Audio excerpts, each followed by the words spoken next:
Our hearts beat to the city streets. We began to feel the fire. We rise like tall buildings. எல்லாருக்கும் வணக்கம் and welcome back to my YouTube channel. This is Flomi here. கொஞ்ச நாளாகவே என்னவோ ஆச்சுன்னு தெரியல, YouTube influencers நிறைய பேர் நிறைய சர்ச்சைகளில் சிக்கிட்டு இருக்காங்க. இப்போ தான் மணிக்கணி சிக்கினார், அப்புறம் இர்ஃபான் ப்ரோ சிக்கினார். இப்போது டிடிஎஃப் வாசனை போலீஸ் அரெஸ்ட் பண்ணி ஜெயிலுக்குள்ளே வச்சுருக்காங்க. என்ன காரணம், ஏன் அவரை இந்த மாதிரி தொடர்ந்து கட்டம் கட்டி அடிக்கிறாங்க அப்படின்ற மாதிரியான கேள்விகள் எல்லாம் இருக்க தான் செய்யுது. அதற்கு பதில் சொல்கிற விதமாக தான் இந்த வீடியோ இருக்க போது. நீங்கள் இப்போ தான் என்னோட சேனலை ஃபர்ஸ்ட் டைம் பார்க்குறீங்கன்னா சேனலை சப்ஸ்கிரைப் பண்ணி சப்போர்ட் பண்ணுங்கள். உங்களோட சப்ஸ்கிரிப்ஷன் மட்டும்தான் எனக்கான பெட்டர் அப்ரிசியேஷன். ஏற்கனவே டிடிஎஃப் வாசன் கண்மூடித்தனமாக பைக் ஓட்டி ஒரு பெரிய ஆக்சிடென்ட் பண்ணதுனால 10 வருஷத்துக்கு அவர் பைக் ஓட்டக்கூடாது அப்படின்னு சொல்லிட்டு மதுரை நீதிமன்றம் சொல்லியிருந்தாங்க.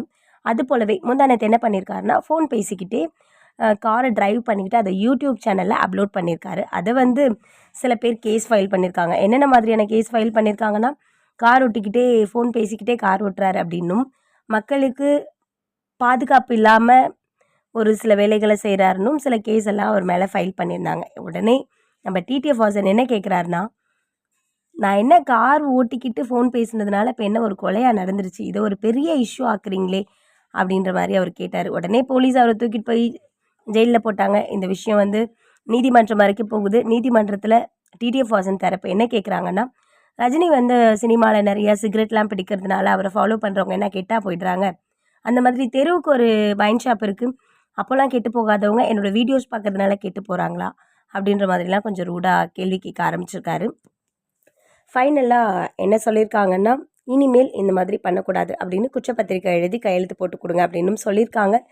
அது கூடவே சேர்த்து இந்த மாதிரியான விஷயங்கள் பண்ணுறதுக்காக 15 நாள் நீங்கள் டெய்லி போலீஸ் ஸ்டேஷனில் சைன் பண்ணிட்டு போகணும் அப்படின்ற ஒரு விஷயத்தையும் சொல்லியிருக்காங்க.